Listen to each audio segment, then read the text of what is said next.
Ассаламу алейкум, менің каналыма қош келдіңіз. Бүгін сіздерге осындай өте ерекше етіп дайындалатын булочканы жасалу жолымен бөлісетін боламын. Қамыры осындай жұп-жұмсақ және де өте дәмді болып шығады. Видеоны соңына дейін қараңыз.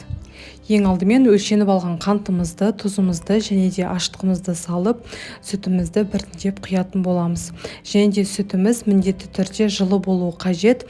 Қатты ыстық болатын болса, біздің ашытқымыз күйіп кетуі мүмкін. Келесі кезекте 3 жұмыртқамызды, сұйық майымызды және де ерітілген сары майымызды құйып, барлығын жақсылап араластыратын боламыз. Сары майымыздың проценті маңызды емес, өз қалауыңыз бойынша кез келген майды қолдана берулеріңізге болады. Және де осылай біртіндеп ұнымызды салып, қамырымызды өте жұп-жұмсақ қылып илеуіміз қажет болады. Және де қамырымызға керек мөлшерде ұнымыздың барлығын описанияға толықтай жазып қоятын боламын.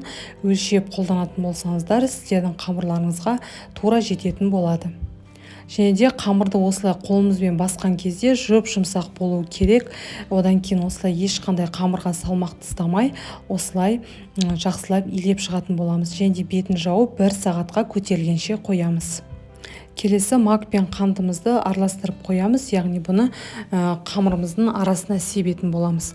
Қамырымыз көтерілгеннен кейін қолымызды сұйық маймен майлап, осылай 2 бөлікке бөліп, әр бөліктерімізді теңдей етіп, жақсылап бөліп алатын боламыз. Келесі кезекте осылай қолымызбен домалақтап бірдей етіп жасап шығатын боламыз. Осы бөліктерімізді оқтаумен, яғни жаюға кірісеміз.